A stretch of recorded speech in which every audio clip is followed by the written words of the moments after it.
And I hope that we are starting to put down some of the principles of how the brain works that are just a trend, but are actually going to, you know, stand the force of time, like some of the things that were achieved in physics in the early 1900s.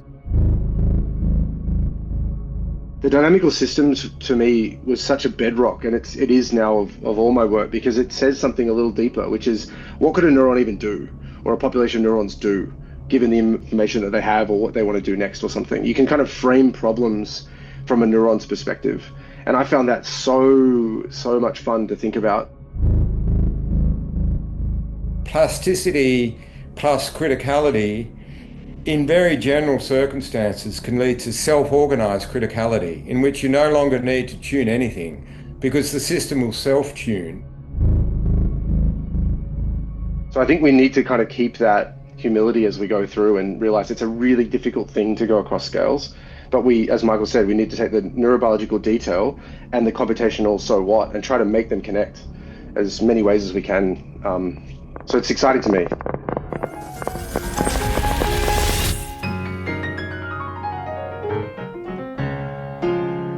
This is Brain Inspired, powered by The Transmitter. What changes and what stays the same as you scale from single neurons up to local populations of neurons up to whole brains? How do tuning parameters like the gain in some neural populations affect the dynamical and computational properties of the rest of the system? Hello, everyone. I am Paul. This is Brain Inspired. And those are the main questions my guests today discuss. Michael Breakspear is a professor of systems neuroscience and runs the Systems Neuroscience Group at the University of Newcastle in Australia. And Mac Shine is back. He was here a few years ago. Mac runs the Shine Lab at the University of Sidney in Australia. Mac and Michael have been collaborating on the questions I mentioned, using a systems approach to studying brains and cognition. The short summary of what they discovered in an early collaboration is that turning up or down the gain across broad networks of neurons in the brain affects integration, working together, and segregation, working apart.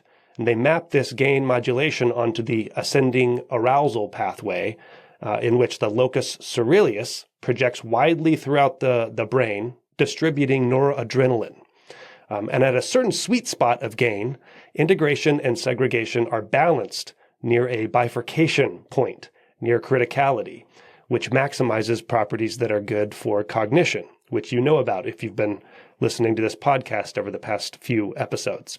In their more recent collaboration, they used a coarse graining procedure inspired by physics to study the collective dynamics of various sizes of neural populations, going from single neurons to large populations of neurons. And here they found that despite different coding properties at different scales, there are also scale-free properties that suggest that neural populations of all sizes, from single neurons to whole brains, can do cognitive stuff that's useful for the organism. And they found that this is a conserved property across many different species, which suggests it's a universal principle of sorts of brain dynamics in general. So we discuss all that, but to get there, we talk about what a systems approach to neuroscience is, how systems neuroscience has changed over the years, and how it has inspired the questions Michael and Mac ask. Thank you for being here. You'll find links to Michael and Mac's information and many of the papers that we discuss in this episode in the show notes, where I also link to a few good reviews for kind of an overview of this kind of approach to neuroscience.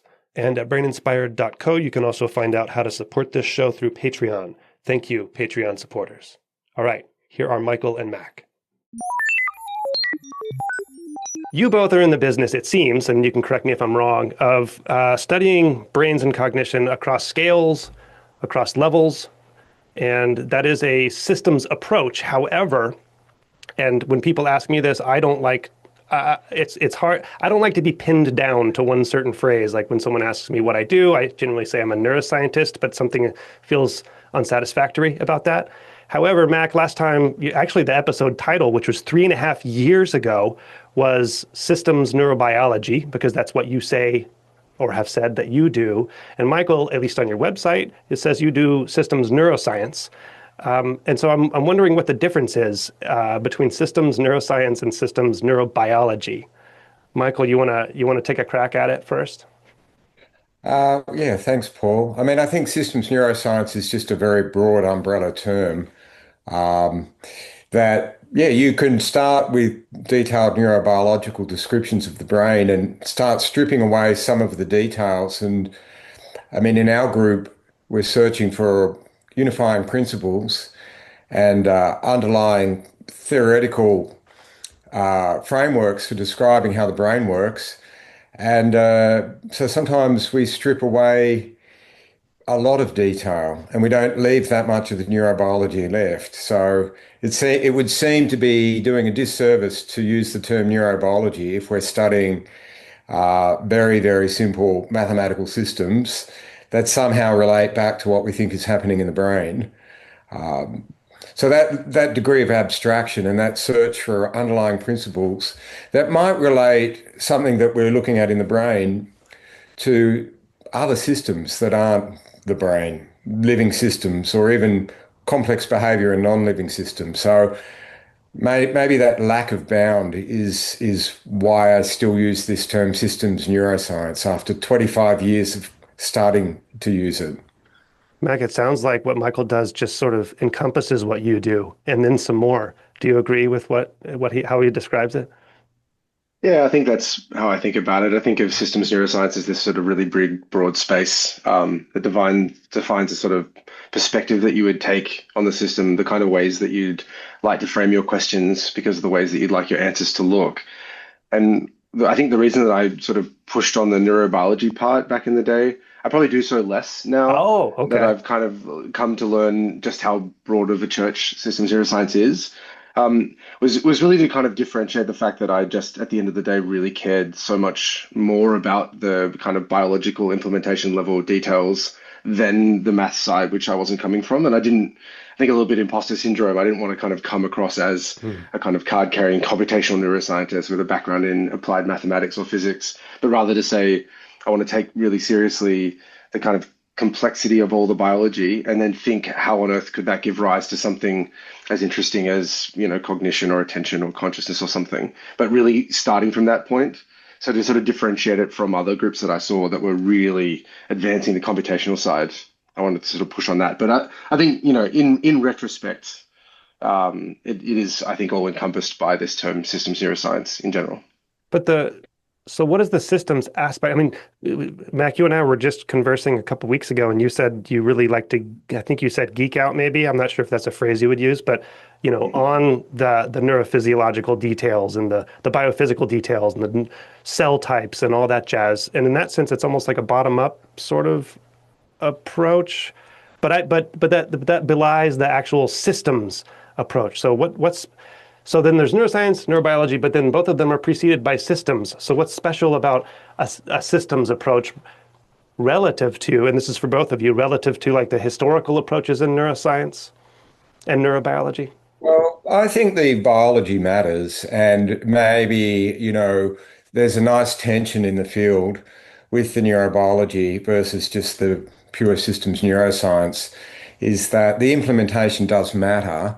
I mean, you might get underlying universal principles like self-organization, complex dynamics, multi-scale coordination. But when you look at it in the brain, there are specific differences and additional levels of complexity that matter, like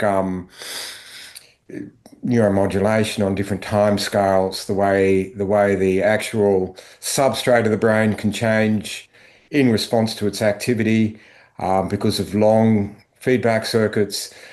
These do matter and they differentiate the brain as a system from other systems. So I think there's a nice tension there that sometimes the implementation is really important and pulls the framework of what you're looking at back to back towards the specifics of the brain and even that circuit that you're looking at. And in other instances, you can strip away some of that detail and say, hey, in this way, the brain actually looks a lot like other self-organizing systems.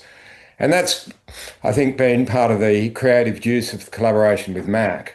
When we're having these discussions, and my tendency to pull away to a theoretical framework and Mac's sort of groundedness in bringing back all the beautiful neurobiology.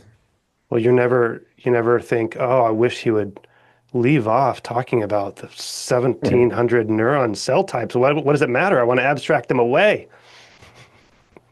All the I time, think Paul, all the time. no, I mean, yeah, sometimes there is when if we're writing a paper together and we're editing, doing this iterative process of editing, there'll be more detail in it after Max edits, and then some are less detailed.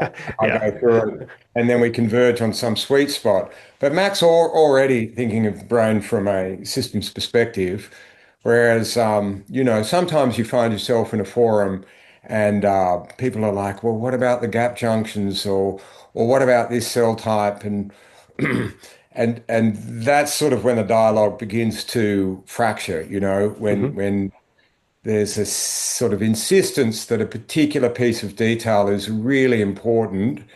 That's where the systems perspective disappears or is no longer that useful. But what we've seen over the last few decades is that the systems approach is finding more and more applications and showing more and more deeper insights, I think. Yeah, it has been a few decades now. Mac, I didn't, was I interrupting you? Were you about to add Oh something? no, I was just going to sort of echo what Michael said, and I think it's really fun to kind of go back historically and read some of the really kind of impactful papers that sort of set us on the particular course that we're on now. Like I just so happened to be reading the old Hopfield and Tank paper from 1986 when I was 4 years old the other day, and it's a beautiful paper, really kind of one of the sort of starting points of much sort of modern deep learning, neural network kind of parallel distributed processing ideas. But Hopfield and Tank say in their paper, it's amazing how far you can get by just ignoring all the details of the Oh, neurons. And yeah. so then they go off and have this really interesting hypothesis that, led to this idea of parallel distributed processing. But it's also like not clear that all those details don't matter too, right? It could be that the gap junctions end up doing something computationally that we don't understand yet that will end up being really beneficial, but we don't know. And this is why I really like to push on the neurobiology to say there's all this hard-won stuff, all this broken symmetry down at the level of biology, and some of it will end up mattering for the computational outcomes that the brain's capable of, and some of it won't. And right now, we've gotten really far with one subset of it, which is really, really cool and interesting. But let's go and see what else we can get from the rest of it. And maybe there'll be some stuff to learn there. Odds on there will be, because evolution and natural selection really wants to find good answers, right? It's like water finding the cracks on a pavement. It's going to find the solutions that work. So I think at the end of the day, taking that historical perspective, but as Michael said, not just saying, "Oh look, I found a little squiggly wiggle on the brain. Maybe it works." Think to yourself, what on earth could that do for the system, and how could it benefit an entire organism wandering around its world?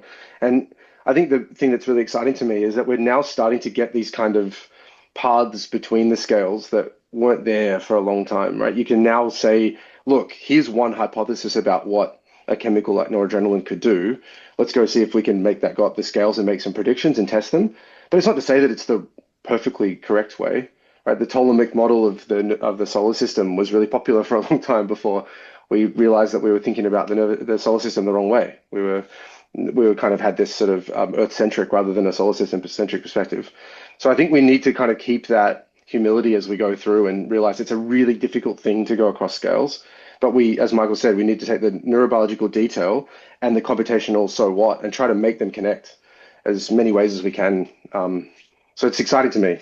Yeah. Well, you were actually alluding with the neuroadrenaline to one of the first projects that or maybe the first project that you guys had together, and I want to get to that and sort of reflect on that. But what Michael was saying earlier sounded like also it's really dependent on what perspective you're taking and what questions you're asking, whether you're going to add the details from gap junctions or not, or whether you're going to consider them like within the system, because it depends on like the timescales you're asking about and the well, I mean, if you're going across scales, you have to somehow look at all of it, and there need to be systems properties. But but it does seem to like the noradrenaline thing that you were just mentioning, Mac. In that particular system, yes, it eventually goes across scales, but it begins by studying noradrenaline, and so I don't know. Does it depend on the perspective that you're taking for the particular project you're working on? I guess is the question.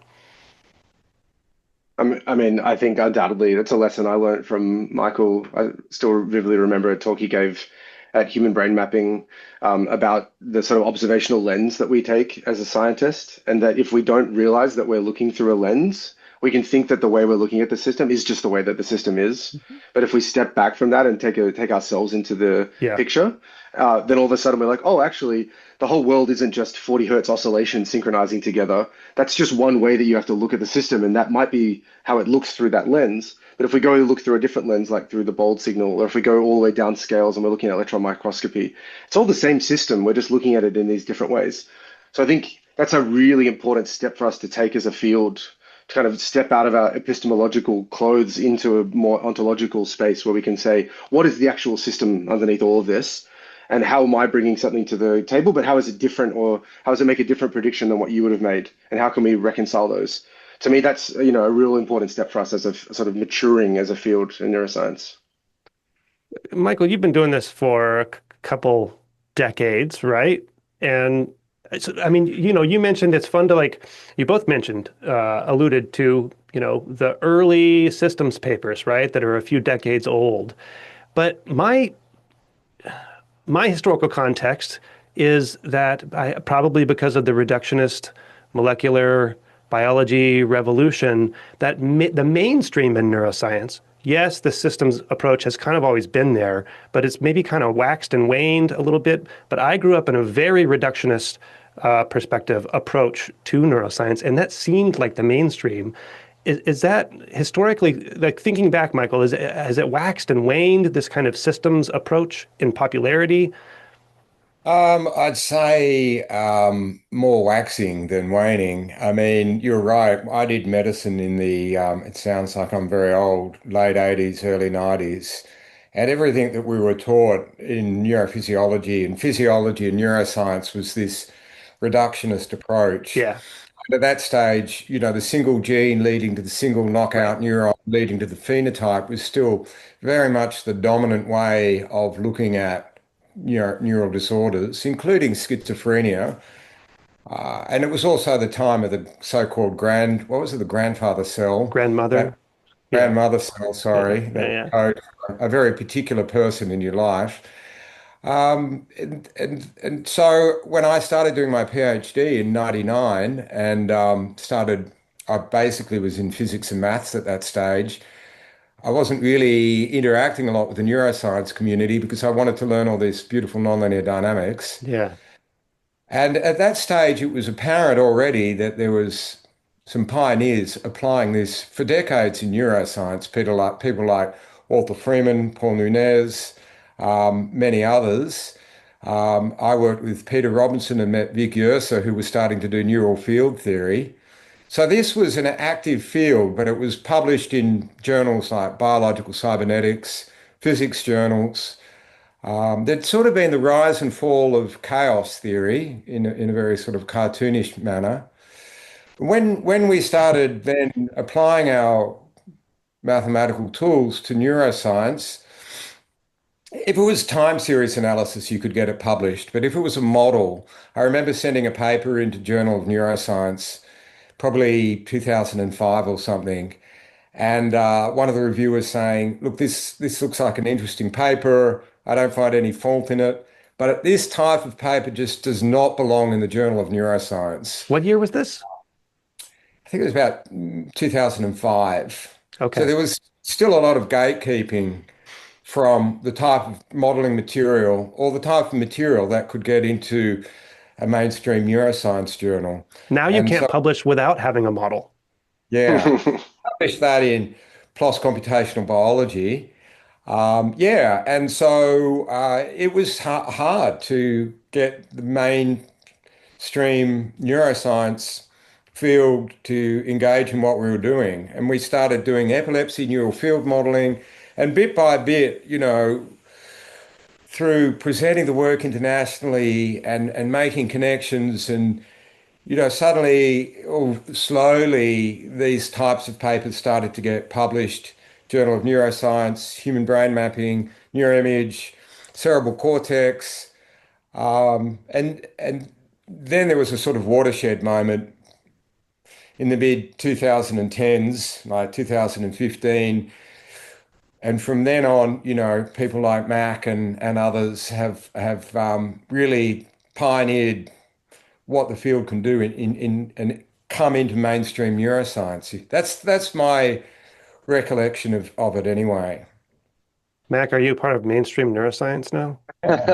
Publishing in mainstream Oh, neuroscience, or at least pioneering work in that with that lens. We talk about lenses and apertures to look at the brain, but there's also a lens and an aperture to look at neuroscience as an Hmm. process, and that's kind of what I'm talking about. It was really interesting, Paul, sort of growing up in the human brain imaging community where Michael was already, really well established and respected kind of person in that community. I mean, I think, Michael, you, by your own admission, you were, kind of a little bit different than a lot of the other groups, right? There'd be groups out there doing whole brain imaging and, look at this map that I found. I found this network of the brain or something like that. And it was, anti-correlated with that other one. And then you'd go to Michael's tutorials and he'd be like, okay, here's a bifurcation in a little simple toy model of a neuron. Now, what happens if we scale it up? And so he was really coming from this completely different perspective. And I remember when I first saw you talk, actually, Michael, it was my first ever human brain mapping at Quebec City. So this is, really way back in the day. And it was an education course again. And it was just overwhelming. Like, as someone who came from a background in medicine as well, we'd been taught all this really beautiful stories about physiology in different organ systems, like how cells in the heart can combine together to form a pump at sort of systems level. And you'd go to the brain and you wouldn't find those same stories. But in part, it's because it's so complicated. Neurons are this incredibly difficult mathematical object on their own. And then when you put them together into groups, they do even more complicated stuff. And then even that's an approximation of the actual complexity you see at the whole systems level as it's interacting with the world. And, it's just this sort of bewilderment that you have when you go, wow, how is this thing that I'm scanning in an MRI scanner that looks, this sort of like this, how is it related to this thing that's completely different? It feels like it's different languages. And I think something I've always admired about you, Michael, and why I was so excited to start working together back in the day was that you were sort of fighting that fight for that community, right? This community, you could see how it could benefit from that constraint that was imposed by the reality of a neuron or neural systems as they were, but they had these beautiful access to the whole brain as well in a way that a lot of other communities didn't have. And I think it's that connection between those that's so exciting, right? The new scientists that are coming to the field now, you can now come in with a mathematics background or a physics background and immediately get shown 4 or 5 just fascinating questions that you can come in and try to solve. And so now you don't have to go and stare in a telescope at some binary star system that's wiggling around each other in a weird way off in the distance. You can just come right in front of you and look at the neural data and try to see if you can apply principles from your training to that problem and help solve it. So I think the fact that that's been set up by this tension that's been held onto rather than just like their fields separating, they've tried to come together. And I think you really were a pioneer in that front, Michael. That's to me, that's what's so exciting about this sort of next generation that we have in front of us, these new students.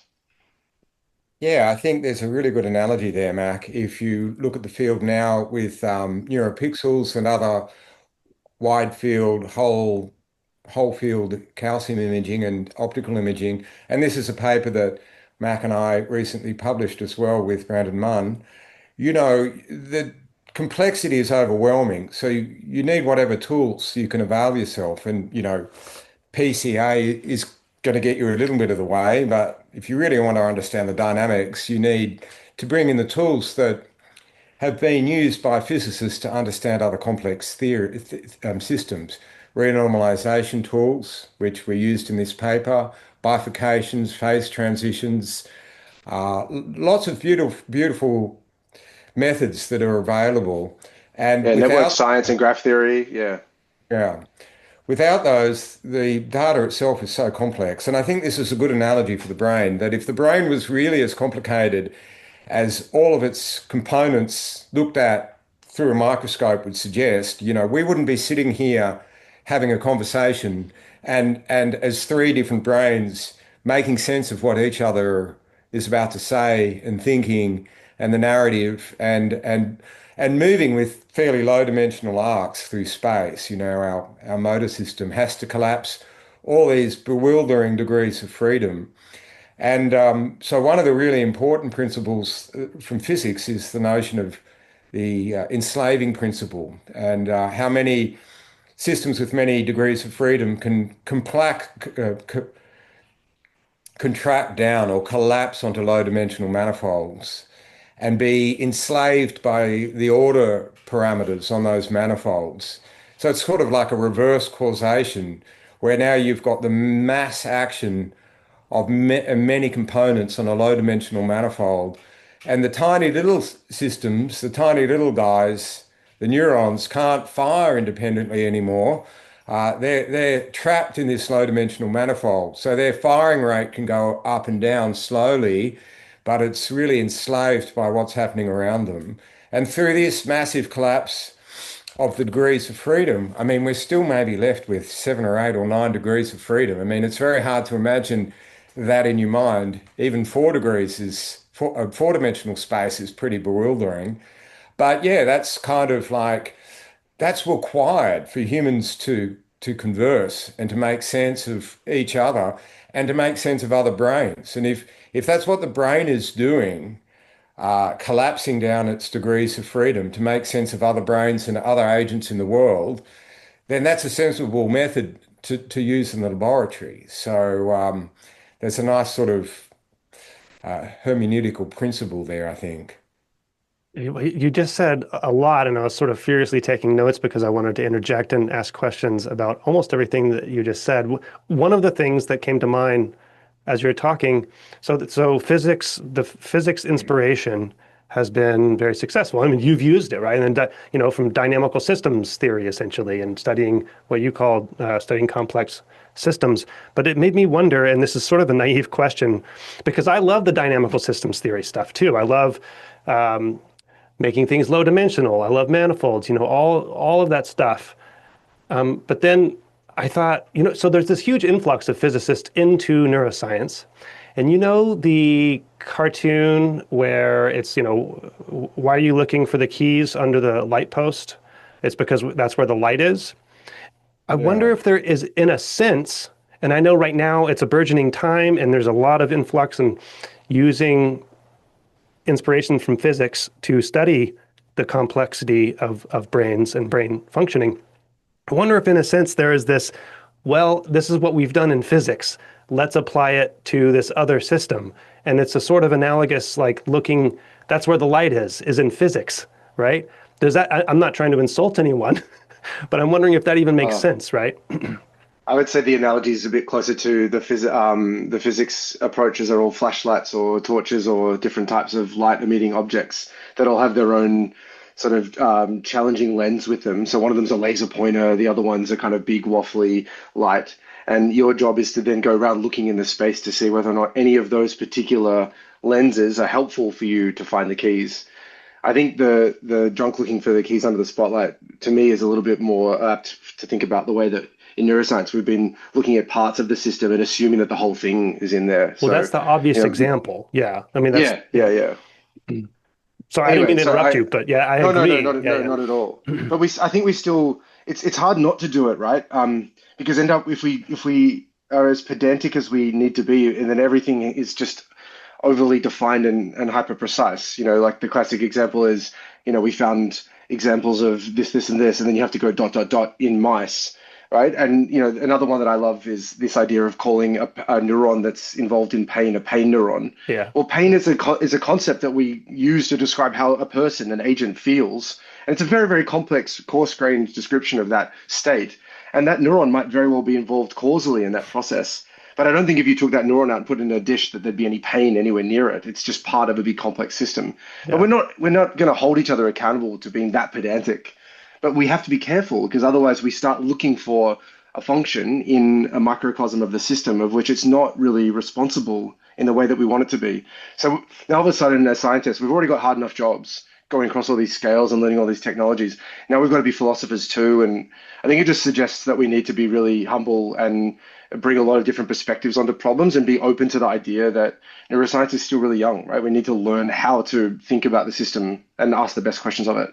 I think Mac answered that very nicely, but physics itself is not static. It's not a set of Sure. tools or one illuminating light. And it's interesting to see as physicists find their place in the neuroscience world, how the questions and challenges of the brain are also motivating uh, new types of physics and new types of mathematics, Oh, interesting. particularly this interplay of stochastic high dimensional systems and low dimensional systems. So we know the brain certainly not evolving on a very low dimensional chaotic like manifold. There is a lot of noise, and that sometimes the noise is really important, and this high dimensional noise gets in and explodes what the brain's doing, and that's really important as well. So there's quite a lot of interesting stuff happening about stochastic dynamics, the interplay of high dimensional systems and low dimensional systems, and that's partly being motivated by the questions that the brain and the field of neuroscience is asking. But I do think we're in a pretty golden period at the moment. We've got the beautiful tools of physics. We've got wonderful new ways of measuring the brain, neuroimaging, behavioral neuroscience, and of course these whole field recordings. And then we've got AI. What's really interesting in AI is these very high dimensional deep neural networks are doing brain-like things, and at the heart of them, we don't really know why and what they're doing. And there seems to be interesting dynamics going on in deep neural networks, like phase transitions and latent manifolds and dimension reduction and all this stuff, which is brain-like and maybe not what the brain's doing, but it's also very interesting for physicists. We just saw a Simons Foundation grant last week in the physics of artificial intelligence. But that's a very fertile area to be working in. And I hope that we are starting to put down some of the principles of how the brain works that are just a trend, but are actually going to, you know, stand the force of time, like some of the things that were achieved in physics in the early 1900s. And we could mention a few of those and explore a few of those. None of them are watertight, but yeah, I think we're in a pretty good period at the moment. And I'm still quite young, thank you very much. And I'm excited about the future as well. I'm excited about my own future in neuroscience. So yeah. All right. So Michael alluded to this most recent collaboration that you guys were a part of, Mm. 2024, the Munn et al. Paper, which looks at multiscale organization across multiple different species. And I want to come to that. But let's see, that's 2024. Your first collaboration was in 2018 is when the publication happened, which was 6 years before. And so and this was the noradrenaline work, basically, that Mac was mentioning earlier. And Mac, you had told me that this is your that was your first foray into that computational world that now you're an expert in, of course. Whatever that means, yeah. Yeah. So, but that kind of started your collaboration, right? So how did that come about, Yeah. and how have you guys sort of weaved in and out since then? Yeah, it's a great question. So this sort of takes me back to my postdoctoral years. I was at Stanford University working with Ross Poldrack, who was just a fantastic mentor for a kind of young scientific mind. He really kind of showed me how to do modern science at a really high level. You know, he's a big proponent of open science practices and working in a kind of really community effort to make the science as a whole better. And I have to give Russ a lot of credit here because we'd essentially been working on a purely neuroimaging project together. I was interested in dynamics in brains and dynamic network perspectives. So people had been applying things like graph theory to neuroimaging data. Michael had some really beautiful pioneering work in our space again. The Honey et al. Paper was kind of a real groundbreaker there and really opened up our eyes to the fact that the patterns that we've been looking at in the neuroimaging, we've been taking these kind of static snapshots of something like 10 minutes of data and describing those static snapshots. But if you start to go and look down at subsections of the data, it actually looks quite different. And people had just started really kind of pulling back the curtain there a little. And so we did some work there, applied graph theoretical tools to this data, found some really fun patterns in the data that kind of fluctuate in these different extremes, and spent, God, the better part of a year really just scratching our heads trying to think what on earth could be causing these fluctuations in these sort of the graph signature of the brain. And it was, roundabout way, we kind of came across this hypothesis that it was the ascending arousal system in the brainstem, sending these projections up to the whole brain, dousing them in neurochemicals that could then change how well the two different areas could communicate in sort of, neural terms. And we got to this hypothesis, we're like, oh, cool, this is really interesting. But as soon as you get to that point, you think, well, what I've just done is described the system. I'd really like to causally interact with it. And back then, opto fMRI was really just starting. No one at the time that we knew it had done stimulation of the locus coeruleus, the main noradrenergic hub in the brain. There was a group at Stanford that had done some cool stuff on the zona inserter, but nothing was quite there. And so the other two options we had, one was to go and do pharmacological fMRI, and we ended up working with Sander Neuenhuis on a really fun project where people got given atomoxetine, which is a noradrenaline reuptake inhibitor, and you can look at what happens in the brain with that. But the other idea was to go into computational modeling, where now you're much more abstract, so you have to make a lot of assumptions, but you have direct control over exactly what you do in the system. And I talked with Russ and said, look, I'd really like to get into this. There was this really cool technology, this tool out there called the virtual brain, which was created by Vic Ursa and colleagues, Petra Ritter, which was out there and available. And it's kind of a bit of an easy access for someone without the mathematical background. You can kind of immediately download it, start playing around with all the different types of models that you care about. But it's also just so overwhelming in terms of all the choices you have to make. And so I played around with a little model. Russ and I had made one. We'd swept a parameter that we thought related to noradrenaline, the sort of slope of the sigmoid function, transfer function. But the first thing we learned together was like, man, if we touch this one parameter, everything changes. And then we touch this other one, nothing changes for a while, then all of a sudden it changes. And we're like, whoa, whoa, whoa, whoa, whoa, pump the brakes. We need to get someone in who can help us do this at a high level.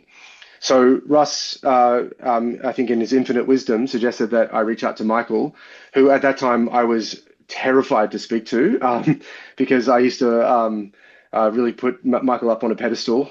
Since we've had a few beers together, the pedestal's now diminished slightly, as I'm sure mine has as well. But it was such a great idea, right? Russ basically said, you're about to head back to Australia, go link up with Michael, let's do this properly. And so Michael had a really talented grad student, Matt Aburn, who jumped on the task, took all the code, redid it. We built it up again. And it was really my first foray into this space. We used what's called a Fitsu-Nagumo model, which is sort of a simplified reduction of a Hodgkin and Huxley. So it's got the elements of neurons in it, but it's kind of simple enough that you can still play with a couple of parameters. And, it was beautiful. It was just this thing that you could control, these super complicated equations, tiny changes that had interpretable outputs. And so then it was just this completely different world for me. And it really opened my eyes to this access to this intuition about what's happening deep down at the microscale, in this case, probably about the mesoscale, where you can now say something interesting about what's happening. And it was a completely different language than the one that I'd learned doing neuroimaging, even in the context of cognitive tasks. And so I really owe Michael so much, because that eye-opening moment for me was like, oh wow, I need to learn more about this. I need to bring people in around me as I build my group that can help me do this at a high level. And it really, was a huge catalyst for my early career. I don't know what it was like from your perspective, Michael, but No, I think that story brings out a few really important insights. And one is, bringing a question that you want to ask into the modeling space. As we all know, the Human Brain Project set out to model the brain, but there was not really a question about what to model. And so when Mac and I started having a chat about this particular project, it was clear that Matt wanted to understand how changing neural gain in a population of neurons could change the integration and segregation of the system as a whole. So there was already a really well-defined question. And the second aspect is to take a model and strip it down to something that's simple enough, but not too simple. So not a Hodgkin-Huxley model, but a Fitzhugh-Nagumo model, but nothing simpler than that. Otherwise, you end up with something that's basically not a neuron at all anymore. So just finding the sweet spot in terms of the modeling. So that's one thing, is bringing a question and taking the model at its right level.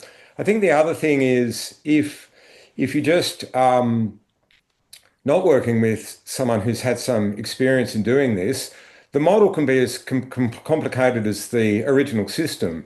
In fact, there's this sort of acronym: the best model of a cat is a cat, and preferably the same cat. I mean, it's a nonsense statement, because the model of a cat, which is the same cat, is as complicated as the original cat. And there's this Louis Borges short story about cartographers making more and more complicated model maps of the world until they set about making a one-to-one map of the universe. So the adage of all of that is that models can be very complicated and can be too complicated. But the advantage of being in the modeling space is you can use your insights and reduce, make reductions and make simplifications and come up with something that'll work. And when you're working with someone like, in this case, Mac and Russ, you've got a question to ask, you can make pretty good progress, and you can get some really nice, innovative insights, as I think that paper brought to the field, that, changing neural gain in individual neurons changed their individual bifurcations, but you didn't need to get them all to bifurcate because they are quite heterogeneous. When you get enough of them to go from, one type of behavior to another, at some point, then the whole collective action of the whole ensemble goes through that phase transition. So there's a really nice insight that Mac brought to that paper. But then you could say, well, Can okay, I say something about that, Michael? Because I think it's worth clicking on this. That was such a fascinating thing to me that I hadn't heard about since, what, year 11 chemistry or something, right? You learn in year 11 chemistry about boiling water, and it goes from a liquid phase, and you put temperature on it consistently, and then all of a sudden it starts to boil, this sort of phase transition. But never in my wildest dreams did I think that was what was underneath the hood. I wanted to see whether or not, if I changed this neural gain parameter and then I took this neural model and I put it through a balloon model so it looked like the bold signal, could I see the integrated segregated network change? And you could, with some caveats, right? It's a very complicated model. So there were pockets where it looked like that and other pockets where it didn't. But the really crucial thing that Michael just brought up was that the change happened abruptly. So a small, smooth change in a control parameter and a rapid change in an order parameter. And that is indicative of a concept that you brought up on the podcast already, Paul, of criticality, which was not something that I was familiar with as a scientist. I'd never really come across the term before. I hadn't been exposed to it. And what a gift to be given, right? As a curious scientist, something you've never even thought of before could be an explanation for what you're trying to understand. And so to me, it was just this beautiful moment of like, now I've got to go learn all this other stuff. I mean, it's like the curse of knowledge a little bit, right? Now I know that the world is more complicated than I thought it was beforehand. But I say this to my students all the time. Try to surprise yourself. Try to put yourself in contact with a world where you don't already know what the answer even looks like. And I think that's been kind of a kind of clarion for my group. We've been trying to really hold on to that notion of the sort of being afraid of not knowing what's going on and leaning into it rather than running the opposite direction. And I don't know if I've ever thanked you enough for that, Michael, but it was like such an incredible exposure for me to that whole new world in a lovely way that made sense. Let me jump in here real quick. I want to make sure that we actually I don't think we described like the ascending arousal, like what the paper was about. What I mean is, how does it relate to the brain? So the idea was there's actually a really beautiful paper from back in 1990, Servan Schreiber and John Cohen was the senior author, where they were trying to understand this kind of classic Yerkes-Dodson relationship that's really pervasive in the psychological community, which is that your performance is sort of optimal at the intermediate stages of arousal. So if you're too sleepy, you don't do very well. If you're too stressed out, you don't do well. But right in the middle, you do quite well. So we all kind of know this from taking exams. And they've done this really sort of elegant model where they use the slope of a transfer function connecting nodes in a little toy model to demonstrate that you could get this kind of sensitivity to the conditions in the model at an optimal point. There was kind of like a working regime. And if you went too far to the left or the right of that regime, then you were in big trouble. And the way they did that was by mimicking the slope of this transfer function. So we took that notion. We knew that there were transfer functions in the neural models. Michael and I chatted a little bit about it. And then there's ways that you can sweep that at an optimal sort of starting point. That actually ends up being one of the hardest things to do in a model is just know where to start. Like, where should I start to look? Because if you're in the wrong regime, pushing the parameter might do nothing at all. I think Eve Marder's work is a really beautiful example of this, right? If the temperature is in this zone, it's doing one thing, and you flip it, it's a completely different thing. But yeah, that was the idea, was to sort of take this mathematical abstraction, put it onto a biological system and see whether or not it could recreate the imaging patterns we saw. And the answer was yes, it could, but it also then did all this other cool stuff that then became, the start of lots of other questions. And this is the criticality road that you were just mentioning, for one thing. Yeah, and really it's where neuroscience meets nonlinear dynamics. I think that's neurobiology and nonlinear dynamics, the sort of intersection between them. Here's a thing that a brain has been shaped over evolutionary time to be able to do with cells. It can do these set of things. And here's the language that you need to describe them. And before that paper, most of the work that I'd done was really descriptive of a system. Here's the things that are sub or super threshold, or here's the set of all the things, and here's the configuration. The dynamical systems to me was such a bedrock, and it is now of all my work, because it says something a little deeper, which is, what could a neuron even do, or a population of neurons do, given the information that they have or what they want to do next or something. You can kind of frame problems from a neuron's perspective. And I found that so much fun to think about the implications of that, and why would you have a basal ganglia which looks so different than a cerebellum or a thalamus? What kinds of constraints would they impose on dynamics? And off you go into this weird and wonderful world of trying to guess what the emergent property of a system will be. And so it really kind of opened my eyes to that possibility. So I don't think you mentioned the locus coeruleus and the ascending arousal system, which is sort of the neuromodulatory analog of these computational systems, right? Even when you're describing how it relates to the brain. But one of the things that you guys claim in the paper, I believe, is that this, and you mentioned criticality just a moment ago, Mac, and I did as well, that this ascending arousal system sort of controls the nearness to criticality in different regimes. Do I have that correct? And then, go ahead, Michael. I'd probably use the word tunes. I don't Tunes. think Okay, effects. control. Yeah, because the behavior is emergent. So no one, there's not really a controller. There's tuning into different regimes. But yeah, sorry, just to jump in there like that. Well, that's what I was thinking about, control theory. So control theory might tune it, right? But okay, so anyway, my question though was, well, and I'll use your language, Michael. Then what tunes the tuner? What tunes the locus coeruleus there, right? If this, parameter, is it hunger? Yeah. Is it, is there a circular causality there? Yeah. Well, I think it's a good kind of circular causality. It's the kind that Michael was talking about and alluding to before, this idea of constraint closure. That you can imagine that the locus coeruleus activity and the release of noradrenaline will have an impact on downstream targets, anything that expresses a particular type of receptor, which will then change the excitability or the susceptibility of that individual neuron or population of neurons, which then have to compete in this massive space, almost like a little new species, for their survival. And then they do that by setting projections elsewhere, which then recruit more help, or they send projection that then ends up, bringing online the competitor that then kills them off because it's a better fit to the challenge at hand.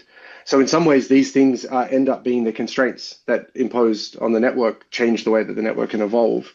But then if you can play the other game and say, what are the areas that are downstream to the locus coeruleus. And there are local populations. Michael Brewhaus's group just had a beautiful paper in Nature where they study the periceruleus, a bunch of GABAergic neurons that sit just underneath and sort of nestle in on the locus coeruleus. And they found that the different subpopulations of the periceruleus are actually inhibitory of the locus coeruleus targets in particular behavioral contexts and can actually be recruited by different neuropeptides. And so now you've got this really beautiful complex circuit, which is neurochemical and electrical all working together to change the context in which different systems, subsystems of the brain can be brought online to energize the rest of the system. So I think this is just going to get even more complex as then you look at the cortical targets or the habenular inputs to the periceruleus. All these different complexity will become just overwhelming. And what we need is more hypothesis-driven science there. We need to be able to say, what if I knock out this receptor? What if I take an animal that's now the dominant one rather than the passive one, and I turn this neuropeptide on? What changes? Is it via this circuit? And as Michael was alluding to, we have the tools now where we can do this, right? It's not saying it's easy, it's just doable, right? The kinds of technology we need is there. But now we need time to really refine this. I would sort of pull back in the other direction as well and say these critical transitions are information rich. And that's in the paper that we're talking about, the Shine 2018 eLife paper.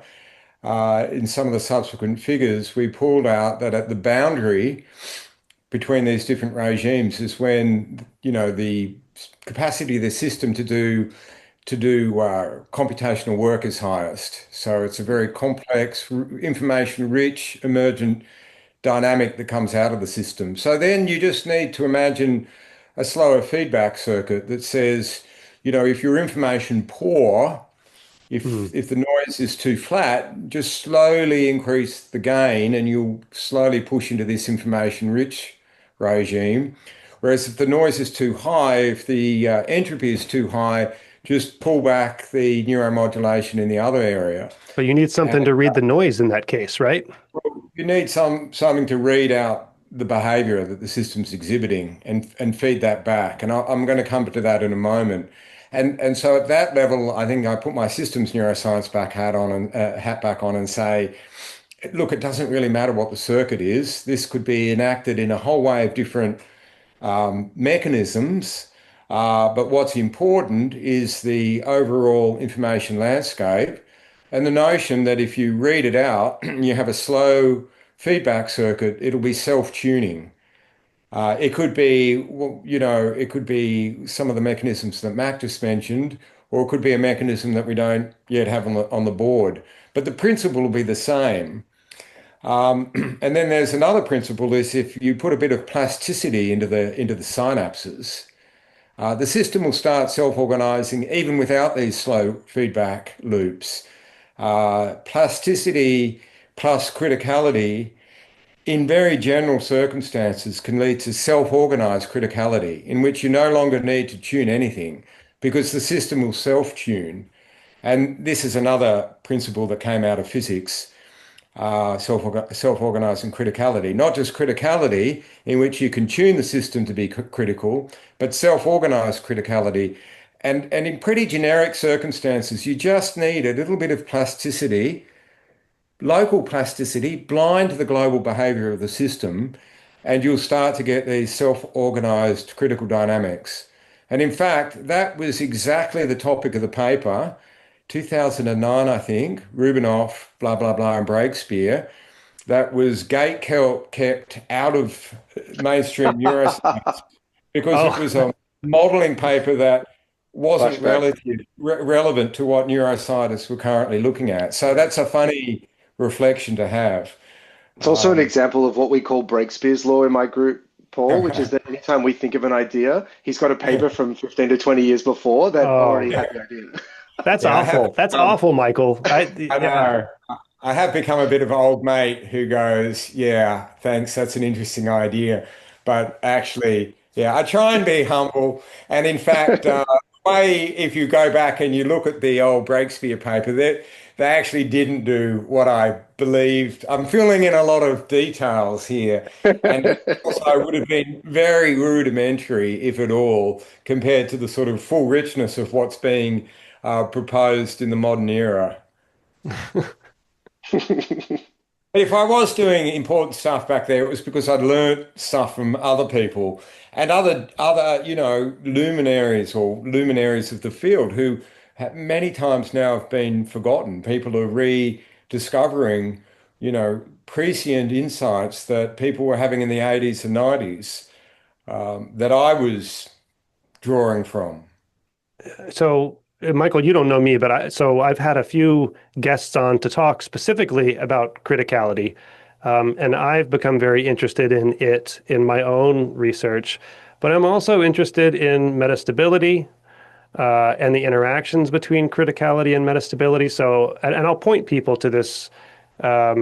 I think it's Nature Reviews Neuroscience or Nature Neuroscience, the Hancock et al. 2025 paper, which I really enjoyed and talks about the differences between criticality and metastability and multistability and all these terms in dynamical systems that you can really go down the rabbit hole in. And maybe we'll come back to that. I'm aware of the time, and I want to make sure that we fast forward 6 years and talk about this most recent effort that we've all, I think, discussed a little bit already in the podcast, but in our conversation. And this is led by MUN, it's 2024, and this is the Multiscale organization, which touches on a lot of the principles that we've been discussing. And maybe one way to lead into that is, so I wanted to ask about. All right, so Michael, you've been studying neural mass models for many years now, and there are neural mean field models, neural mass models, and other. So there's sort of in like this iterative coarse graining procedure that you guys use in the 2024 paper, and these are. Okay, so then there's like that kind of set of analyses, and now and you mentioned PCA earlier, Michael. Then there's the popular low dimensionality reduction techniques these days, PCA, other nonlinear dimensionality reduction techniques. But the neural mass models and so on that I mentioned before are dimensionality reduction techniques in a sense. So I'm hoping that you would just contrast like the neural mass model approach, the mean field approach, as a dimensionality reduction technique approach, as opposed to like PCA and some of the more common and commonly used techniques. Because I think the neuroscience community, are less aware or less well versed in the neural mass models and iterative coarse graining approaches, et cetera. Well, that's a huge area to explore, but try to simplify things. At some level, you say, "Oh, this is the level I'm going to engage this particular complex system, and I'm going to take a mean. I'm going to assume the mean and maybe the variance of this system in this local area will tell me a lot about how the system is behaving." And then using different approaches, you can then come up with this neural mass or mean field approximation at that particular scale. It might be the scale of a cortical mini column or a column. It might be the scale of a couple of centimeters. And then you get some principled approach for what that small system, how it behaves, its inputs, its local operations. There's normally a sigmoid curve in there. There's some filtering, and then there's an output. And then, Mark mentioned the honey paper. This is the 2007 paper. We took hundreds of these little local patches and using best possible connectomics at that stage, or COCO-MAC, we wired them together. So even though we had 3 or 4 dimensions in each area, we still had 80, 90, these days 500, 1,000 of these little populations. So you've still got a system with, say, 3,000 degrees of freedom. But that's when the nonlinear dynamics takes over. And then you get principles of synchronization, you get underlying low dimensional manifolds, but that's what the dynamics are giving you. There's no mathematical tools anymore. The system itself is finding these low dimensional manifolds, these symmetry manifolds, and contracting onto them. And we had a paper, Roberts 2016, on metastable brainwaves, which had these 500 nodes. And it contracted onto something, maybe 8 or 9 dimensions. You get these metastable traveling waves, breathers, What rotating the waves. breathers are those the one that kind of diffuse? Yeah, Yeah. diffused out. Yeah. These are things that applied mathematicians have been finding in other systems. So that's where you no longer are forcing a dimension reduction.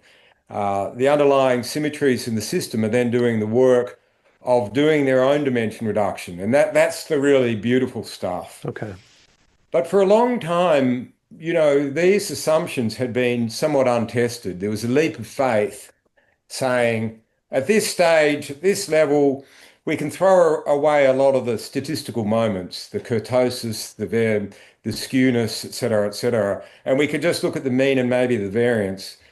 And when I was visiting Mac's group and Brendan Munn was saying, oh, we can use iterative coarse graining on these whole field recordings.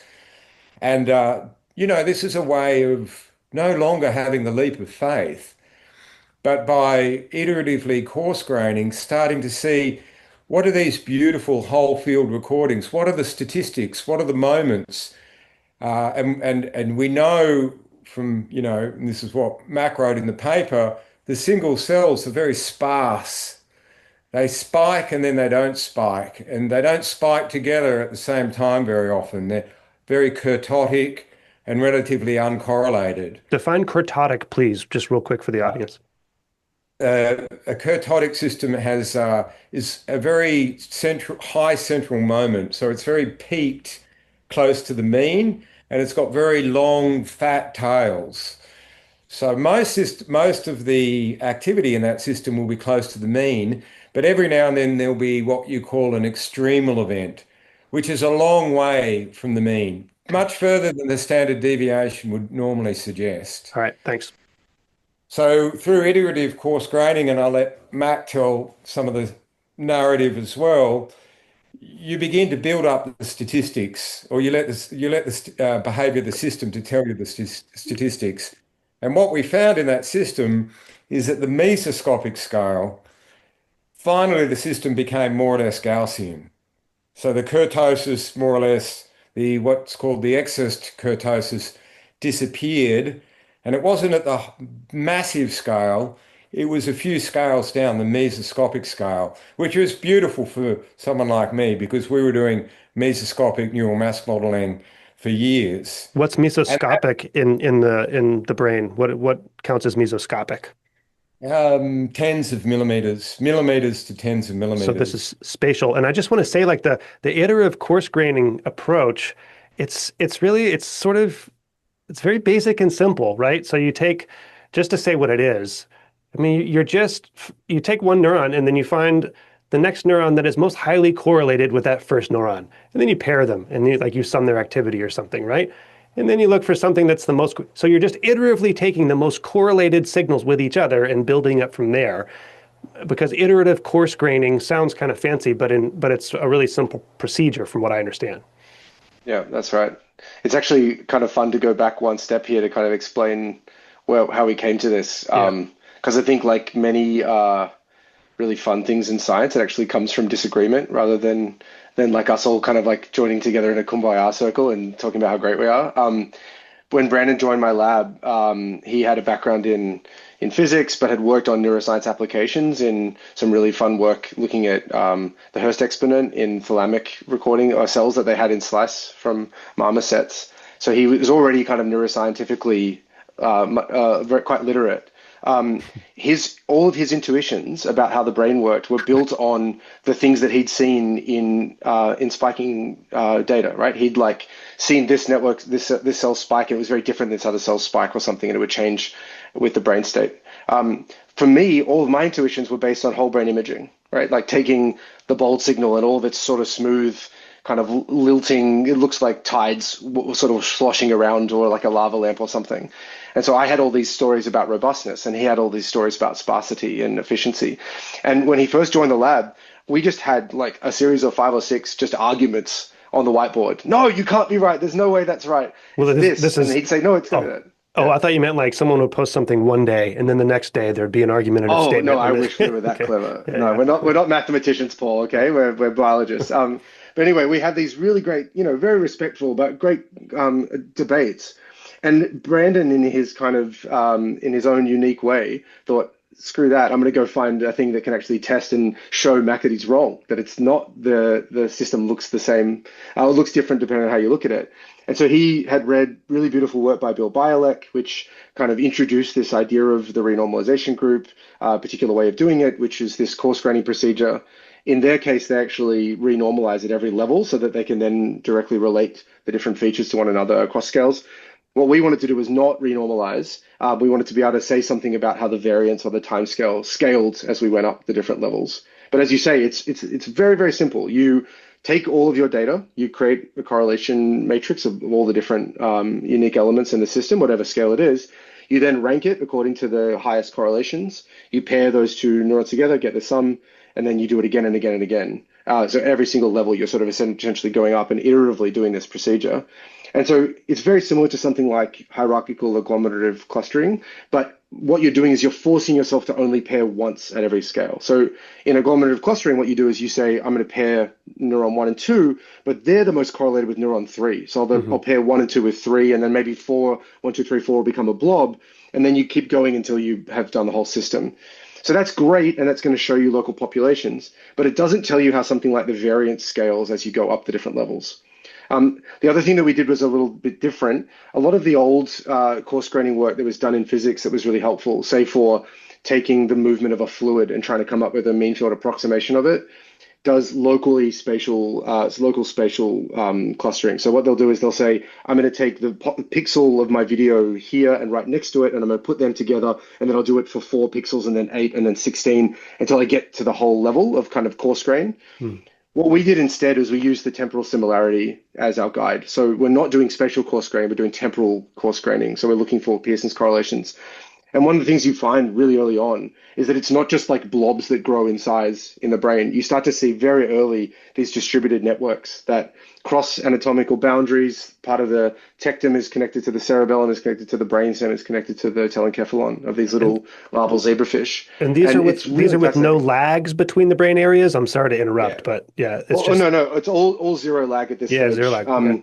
We played around with a bunch of different things, using different measures than the Pearsons, playing around with the lag, playing around with using triplets rather than pairs. There's a whole bunch of things, but in all the cases, we see basically the same type of idea, which is that there's really no privileged scale. I think Michael's comment about the mesoscale being where you start to see the Gaussian statistical representation is accurate. But one of the other really interesting take homes is that the variance scales as a function of the size of the system. So it really has this beautiful relationship where it's not scaling such that all of the different elements of the system are just noise, like we would maybe assume in a mean field approximation. If we did that, then what we'd expect is that the variance would scale with a particular exponent. And if it could be the opposite thing, which is that there's no unique information at all. Whatever you see at the bottom is exactly the same thing that you see at the top.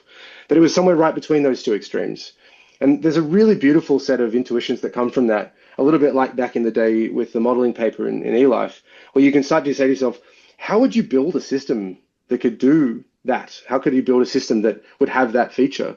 Because a lot of our toy models, if you went to build them, let's say I put a network of a particular size in my system, well, guess what? It's not going to scale like that because it's going to scale together until the network then the resolution of the coarse grain is above the level of the module you put in, and then it'll scale randomly as if you're just adding random noise in. And so now all of a sudden you have this tool that you can use to interrogate what a built system looks like. And that's why it was so exciting to me, right? I'd come from this world of whole brain imaging and networks and constructing null models of networks like small world networks and things. And we could now start to say how many of those could actually give rise to what we saw. So it was this really, really great opportunity to essentially, take an argument and then let it play out with data and just see how, again, I didn't see this coming, was surprised and really excited by where that sort of led us in terms of a conversation, what's coming next. Yeah, I think Max summarized it really beautifully. And I think what is interesting is that it is a really simple tool. It's just dyadic, in other words, pairwise um, pairing at each scale, and off you go. And to this day, I still wonder, because we have null models to see if it's trivial, if you just had any fast scaling with the same sort of microscopic statistics, would you get this? And the answer is no. You do need this delicate balance of order and disorder and synchrony and non-synchrony to get it. And that's what the brain's doing. It's just tuned in the way that Mac described. But because the tool's so simple, um, and all of this pops out. I think that's what that's the power of this insight. It's just a very simple tool. It's not high dimensional nonlinear PCA stuff going on here. Can So, I actually just add to that quickly, Paul? yeah. Because one of the things that I just want to kind of give a shout out to just how hard Brandon in particular just worked on this, because this was a classic example of him having to explain a complex physics concept to me, a non-physicist, and then deal with all of my annoying questions. And then after he got through me, he then had to deal with Breaky's annoying questions, and then we had other collaborators' annoying questions. And it was a Herculean effort. Probably the thing that I love the most about this is I think, again, one of the more surprising results. We challenged Brandon to take this really simple approach and go look across species. So we started out in a larval zebrafish, which is just okay. beautiful. Some data from Ethan Scott, a collaborator, where they essentially have access to pretty much the whole larval zebrafish's brain. And that's why you started off traces. with that data set, because you could see the calcium signaling across the whole brain, essentially. That's exactly right. We wanted to get the sort of recordings that we got the most of the brain and the highest resolution. But Brandon then went and said, oh, actually, there's some really beautiful mouse data out there. I think he took a stringer data set, analyzed that data, found the same scaling relationship, and we're like, oh, wow, okay. Again, this was now just V1 rather than the whole brain, but still amazing to get that many neurons. So then we thought, well, where else could we go and look? And he looked at ferret data. He ended up looking at Drosophila, right? So like an insect. And then he even went down to a C. elegans worm, and found the same scaling relationship. So this is fascinating to me. If you look under the microscope at these different nervous systems, they couldn't look any more different, right? A Drosophila's nervous system, all of the cell bodies sit on the outside like in a shell, and all the inside is neuropil, and their synapses look fundamentally different than a mammalian synapse. And yet somehow, some way, the temporal organization of their system followed the same type of principle that we saw in both the whole and a part of a mammalian brain. And as someone who grew up with an evolutionary biologist father and has a deep reverence for thinking about nervous systems across phylogeny, what a beautiful result to think about, and to think about why would you want to organize a brain like that? And I think the answer is really simple. The world is really complicated, and it has many, many different things in it of lots of different shapes and sizes, different lengths. Some things happen quickly, some things happen slowly, some things are small, some things are big. And you don't know what you're going to need to deal with next. And so what you need to do is have a system that can handle whatever comes in next. You should be optimally susceptible to all different shapes and scales, such that when the change happens, you're ready to take advantage of it and adapt to it with plasticity or whatever inbuilt features you have to solve that problem. And I know that's an oversimplification, but what a beautiful idea to explore further and to think about and to start to ask questions about in this space. It's, took me into a world that was way beyond where I thought we were going to get when we started from an argument between each other on a whiteboard. But a really lovely paper to be involved in. So let me see if I can summarize the take home, and then you guys please correct me. So at the very microscopic scale, a few neurons, single neuron, a few neurons, the activity between those entities is fairly uncorrelated, sparse, etc. And as you grow to the larger scales, mesoscales, then you start to get a sort of a robust and more highly correlated signals at these larger mesoscales. And what this is good for is that it puts you at, we talked about criticality earlier, it puts you at sort of a critical point where you can do integration well, and you can do segregation well. So at the small scale promotes segregation, the larger scale promote integration, but you're at this sort of point, bifurcation perhaps, critical point, where you could go either way depending on the needs of your current environment. Where did I go wrong there? Yeah, I think the thing I'd add to it, I'd love to hear your thoughts on this, Michael, is that it's kind of that, but all the way up and down. It's like that old turtles all the way down idea. So Right, okay. at every single level, you need to be sort of perched at this balanced state. You can't really afford to have hyper ignorant neurons. There are a fat tail of that kurtotic distribution that Michael mentioned before that do have temporal zero lag Yeah. temporal correlations with one another. It's just that the vast majority don't. And, if we just took the vast majority to be the sort of coding principle of the brain, we might be persuaded by something like Barlow's efficient coding hypothesis and say, you know what, neurons don't want to do the same thing as any other neuron. That's a big problem. Why waste the energy? If we go the other direction and only measure local field potentials, all that we'll see is that everything's correlated together. And we'll say, oh, what you really want is redundancy and robustness. If I lose a neuron, so what? I'll just use one of the other ones that I've got in my big pool. And the answer is, it's actually not either one, but it's kind of both. The system as a whole is poised such that it can have the benefit of both of those different features of efficiency and robustness all the way across the scales, from down at the microscale to the macroscale. It's a really beautiful idea.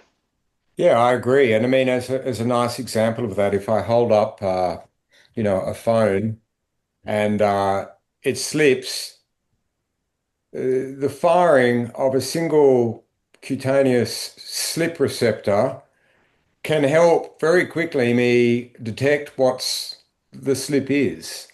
So there are these examples where a spike can matter. A single spike Mm, or a few mm. spikes are really important for the way that we adapt in the world because of these complex multi-scale systems that we're embedded in. But if we did that, if every spike mattered, I mean, there's so many billions of spikes, we wouldn't be sitting here having this sensible discussion. And so the way the brain appears and other nervous systems, as Mac has pointed out, the shared unifying principle is to allow information to percolate very quickly up across all these scales by having this multi-scale sort of balancing act. It's actually led to some fun discussions with my wife recently. She's been listening to a lot of podcasts on cults, and you think about a cult socially as a group that kind of pushes itself off from the rest of the world and just listens to its own little story. There's no outside input. That would be like having a particular scale that's imposed on it, and it doesn't allow inputs from all the different areas to affect it. So it doesn't allow the little word from the side to kind of like nudge it in the right direction. And I think it actually makes you start to think about, how we can construct this world that we live Mhm. in with the internet kind of leading us into this sort of gossip heavy kind of she said, she said, whatever gender said, ideas. How do we build that better so that we're now open to actually kind of communicating more effectively and not getting swayed by these little pockets? It's really fun to think about all this. In other words, the physics is a tool that you can use to look at whatever system you want. It doesn't just have to be a brain. It could be anything. Okay, Mac and Michael, I know, so we kind of started late, so this is going to be on the shorter end for episodes. And Michael, I know we've only touched on sort of this one facet of your work, and we didn't talk about Egan strapping and things of that nature, aligning maps, all of that good stuff. But I know time is of the essence, and it's Monday morning for you guys. It's Sunday night for me here in the Northern Hemisphere.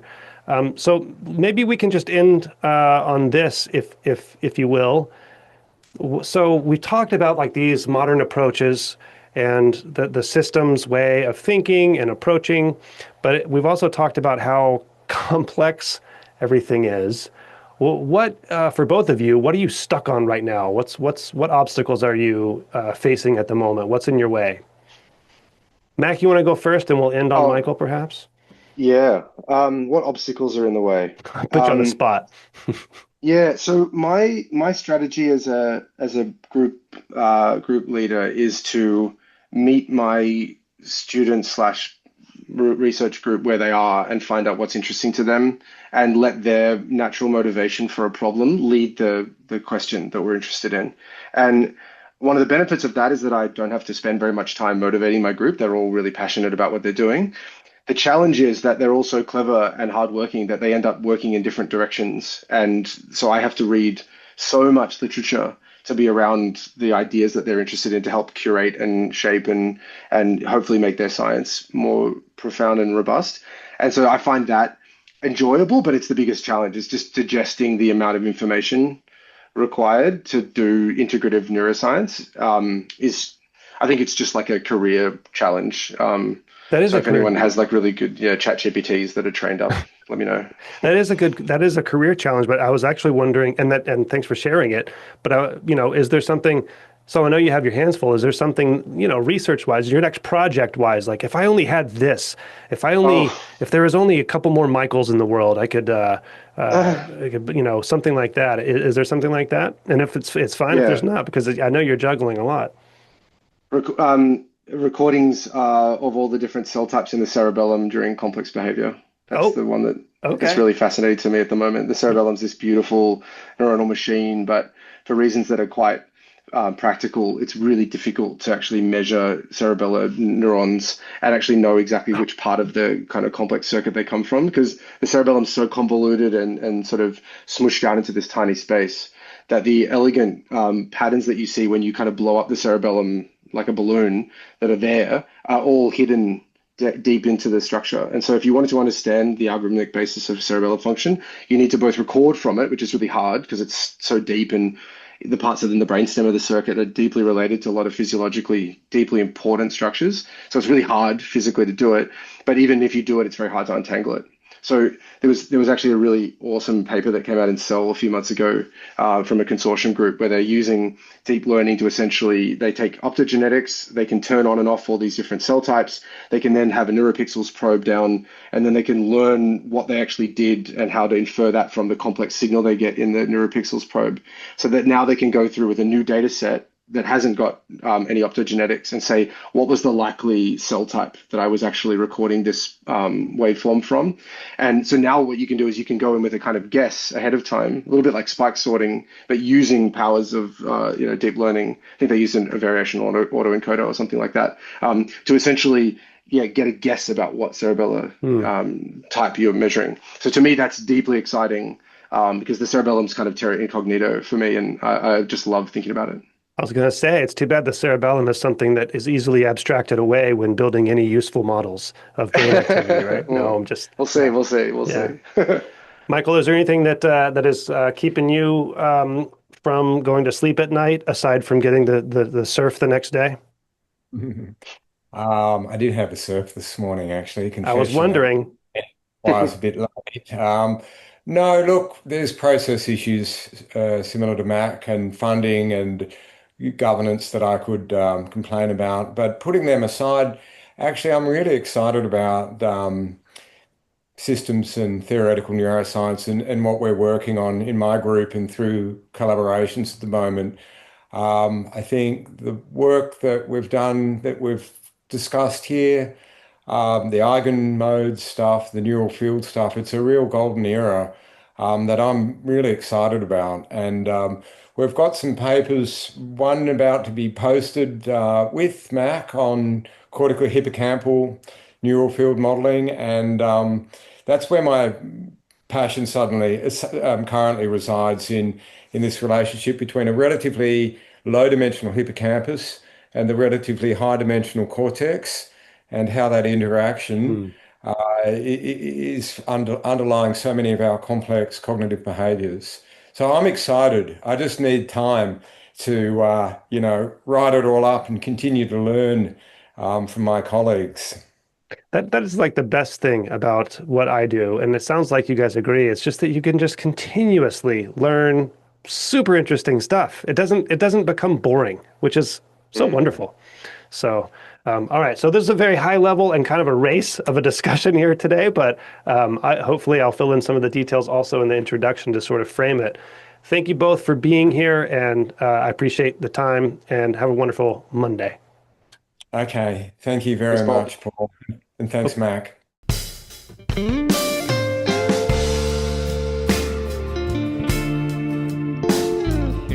Brain Inspired is powered by The Transmitter, an online publication that aims to deliver useful information, insights, and tools to build bridges across neuroscience and advance research. Visit thetransmitter.org to explore the latest neuroscience news and perspectives written by journalists and scientists. If you value Brain Inspired, support it through Patreon to access full-length episodes, join our Discord community, and even influence who I invite to the podcast. Go to braininspired.co to learn more. The music you hear is a little slow, jazzy blues performed by my friend, Kyle Donovan. Thank you for your support. See you next time.